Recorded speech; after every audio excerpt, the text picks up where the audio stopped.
ഒരു സംഭവത്തെ ത്രെഡ്, അതാണ് സിനിമയുടെ ബേസ്. ആ ബേസ് വെച്ചിട്ട് ഉണ്ടാക്കിയ സബ്ജക്റ്റാണ്. അതിൽ അനുയോജ്യമായിട്ടുള്ള ആൾക്കാർ തെരഞ്ഞെടുത്തു അഭിനയിപ്പിച്ചു എന്നുള്ളതാണ് ഈ സിനിമയുടെ ഒരു പ്രത്യേകത. പിന്നെ എൻ്റെ എല്ലാ സിനിമയിലും സ്ക്രിപ്റ്റിനനുസരിച്ചുള്ള ആർട്ടിസ്റ്റിനെയാണ് ഞാൻ തിരഞ്ഞെടുത്തിരിക്കുന്നത്.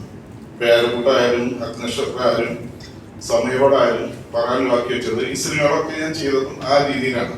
ഒരു സ്ക്രിപ്റ്റ് എഴുതിയിട്ടാണ് ആൾക്കാരെ ഇതിലേക്ക് ക്ഷണിക്കുന്നത്. അത് ആൾക്കാരെ കണ്ടിട്ട് സ്ക്രിപ്റ്റ് ചെയ്തതല്ല. പിന്നെ ഈ കാലതാമസം എന്ന് പറയുന്നത് എൻ്റെ ഒരു യാത്രയുടെ പ്രശ്നമാണ്. ഈ പെട്ടെന്ന് സിനിമ ചെയ്യാത്തൊരു കാലതാമസം പൊതുവെ വന്നു പോയിരിക്കുന്നതാണ്. ഞാൻ സ്വയം ഉണ്ടാക്കിയതല്ല, വന്ന് സംഭവിച്ചതാണ്. ഈ സിനിമ നിങ്ങൾക്ക് പ്രേക്ഷകർക്ക് എല്ലാവരും സമർപ്പിക്കുകയാണ്. എല്ലാവരും തിയേറ്ററിൽ വന്ന സിനിമ കാണണം. സിനിമയുടെ മറ്റുള്ള ഭാഗത്തൊന്നും ഞാൻ അവകാശപ്പെടുന്നില്ല. വലിയ അങ്ങനെയുള്ള സംഭവം ഞാൻ പറയുന്നില്ല. എന്താ വെച്ചാൽ നിങ്ങൾ കണ്ടിട്ട് വിലയിരുത്തുക, അതാണ് എനിക്ക് പറയാനുള്ളത്.